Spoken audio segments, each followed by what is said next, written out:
May 16, 2012 Maria divine മേഴ്സിക്ക് ഈശോയിൽ നിന്നും ലഭിച്ച 426 സന്ദേശം.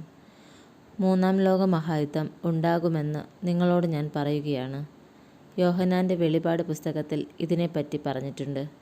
ഇത് യൂറോപ്പിലാണ് തുടങ്ങുക. നിങ്ങളുടെ ബാങ്ക് സംബന്ധമായ കാരണങ്ങളാണ് ഇതിന് തുടക്കം കുറിക്കുക. ജർമ്മനി ഒരിക്കൽ കൂടി മൂന്നാം ലോക മഹായുദ്ധം തുടങ്ങിവെക്കും. ഇത് തുടങ്ങുമ്പോൾ ഗ്രീസിലും കൂടുതലായി ഫ്രാൻസിലും തകർച്ചകളുണ്ടാകും. മധ്യപൂർവ്വ ദേശത്തു വച്ചും ഇസ്രയേലും ഇറാനും തമ്മിലും സിറിയ ഈജിപ്തിൻ്റെ തകർച്ചയ്ക്കും കാരണമാകും. ഞാനത് പറയുന്നത് നിങ്ങളെ ഭയപ്പെടുത്താനല്ല, മറിച്ച് യൂറോപ്പിനു വേണ്ടി കൂടുതൽ പ്രാർത്ഥിക്കുവാൻ വേണ്ടിയാണ്. യുദ്ധവും സാമ്പത്തിക മാന്ദ്യവും വിളവ് നഷ്ടവും മൂന്നാമത്തെ മുദ്ര തുറക്കുന്നതിന് കാരണമാകും.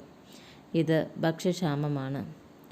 അതിനാൽ എൻ്റെ മക്കളെ, നിങ്ങൾ സ്വന്തമായി കൃഷി ചെയ്യുകയും ഭക്ഷണ സാധനങ്ങൾ സൂക്ഷിച്ചു വയ്ക്കുകയും വേണം.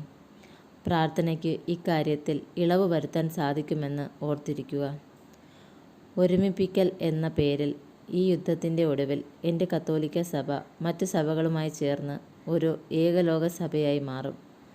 അന്തിക്രിസ്തു മൂന്നാം ലോക മഹായുദ്ധം അവസാനിപ്പിച്ച് ഒരു കപട സമാധാനം കൊണ്ടുവരുമ്പോൾ ഈ സഭകളുടെ കൂടിച്ചേരൽ ഒരു യാഥാർത്ഥ്യമായി മാറും. ചൈനയും റഷ്യയും ലോകരാജ്യങ്ങളിൽ ഇടപെട്ട് തുടങ്ങുന്ന സമയത്ത് ഈ സമാധാന ഉടമ്പടിയിൽ കിഴക്കൻ രാജ്യങ്ങൾ ഉൾപ്പെടുന്നതാണ്. ഈ കിഴക്കൻ രാജ്യങ്ങൾ 10 കൊമ്പുള്ള മൃഗത്തിന്, അതായത് അന്തിക്രിസ്തുവിന് ഒരു ഭീഷണിയാകുന്ന സമയത്ത് കമ്മ്യൂണിസം അവിടെ വേരോടി തുടങ്ങും.